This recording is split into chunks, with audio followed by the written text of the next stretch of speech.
வணக்கம். இன்றைக்கி விருந்தோம்பலில் புதினா கொத்தமல்லி சட்னி சூப்பராக எப்படி செய்கிறதுன்னு பார்ப்போம். கடாயில் 1 டேபிள் ஸ்பூன் அளவுக்கு எண்ணெய் ஊற்றிக்கோங்க.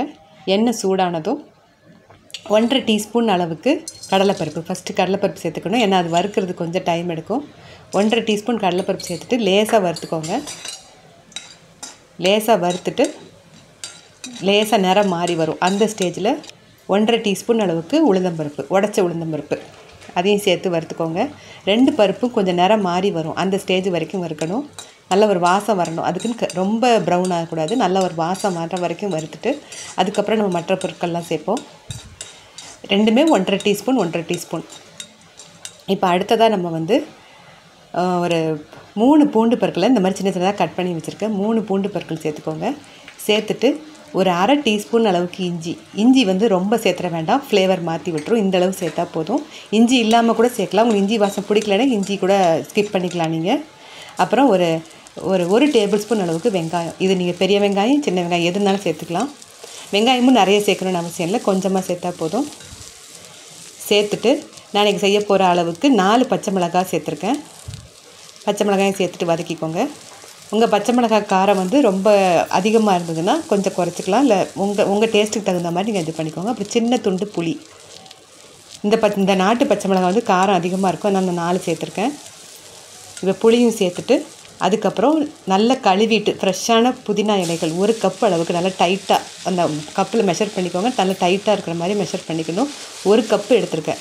1 கப் புதினா இலையும் சேர்த்துட்டு இந்த புதினா கொத்தமல்லி ரெண்டுமே சேர்த்திங்கன்னா ரொம்ப நேரம் வதக்கக்கூடாது.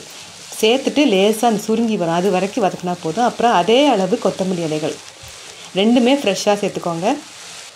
வாடி இருக்கக்கூடாது. ஃப்ரெஷ்ஷாகவே நீங்கள் மேக்ஸிமம் பார்த்திங்கன்னா வாங்கிட்டு வந்த உடனே செஞ்சிங்கன்னா இந்த சட்னி ரொம்ப நல்லாயிருக்கும். இதுவுமே ரொம்ப நேரம் வதக்கக்கூடாது, ஜஸ்ட்டு அந்த சுருங்கி வரணும். அந்த ஸ்டேஜ் வரைக்கும் வதக்கினா போதும். புதினா இலைகளும் கொத்தமல்லி இலைகளும் நல்லா சுருங்கி வந்துருச்சு. இந்த ஸ்டேஜில் நான் இன்றைக்கி 1/2 கப் அளவுக்கு தேங்காய் துருவல் அதை சேர்த்துட்டு வறுக்கணும்னு அவசியம் இல்லை. சேர்த்துட்டு அந்த சூட்லேயே நம்ம பரட்டி விட்டால் போதும்.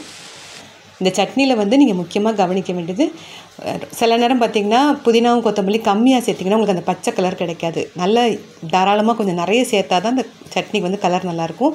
அதே மாதிரி ஃப்ரெஷ்ஷாக இருக்கணும். அப்புறம் வதக்கிறது ரொம்ப நேரம் வதக்கக்கூடாது.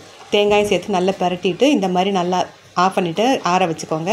இதை மிக்ஸி ஜாரில் ஃபஸ்ட்டு கல் உப்பு சேர்த்துட்டு வதக்கி பொருட்கள் நல்லா ஆறுனதுக்கப்புறம் சேர்த்துக்கோங்க. சேர்த்துட்டு கொஞ்சமாக தண்ணி ஊற்றி அரைச்சிக்கோங்க. நிறைய தண்ணி ஊற்ற வேண்டாம், கொஞ்சமாக தண்ணி ஊற்றி நல்லா கெட்டியாக அரைச்சிக்கோங்க. ரொம்ப ஸ்மூத்தாக அரைக்கக்கூடாது, கொஞ்சம் குறப்பாக இருக்கணும். இப்போ அதை கிண்ணத்தில் மாற்றிட்டு கொஞ்சம் போல் தண்ணி ஊற்றி நல்லா மிக்ஸ் பண்ணிக்கலாம். நம்ம பாருங்கள், நான் சொன்ன மாதிரி நிறைய அந்த புதினா கொத்தமல்லி ஜாஸ்தி அளவு சேர்க்கும் போது உங்களுக்கு அந்த கலர் ரொம்ப நல்லா வரும். ரொம்ப நேரமும் வதக்கக்கூடாது. அதே மாதிரி தேங்காய் சேர்த்துட்டு வறுக்கணும்னு அவசியம் இல்லை. தேங்காய் சேர்த்துட்டு கேஸ் ஆஃப் பண்ணிடுங்க. இப்போ நல்லா மிக்ஸ் பண்ணிவிட்டு இதுக்கு வினிகர், எலுமிச்சை சாறு அந்த மாதிரிலாம் எதுவுமே வேண்டாம். இந்த மெத்தடில் செஞ்சு பாருங்கள், கலர் அப்படியே இருக்கும், நிறம் மாறாமையே. இப்போ கொஞ்சம் போல் கடுகு, உளுந்து, கருவேப்பிலை தாளிச்சிட்டு தேங்காய் எண்ணெயில் தாளித்து ஊற்றுங்க, ரொம்ப டேஸ்ட் நல்லாயிருக்கும். சேர்த்துட்டு கலந்து விட்டுக்கோங்க.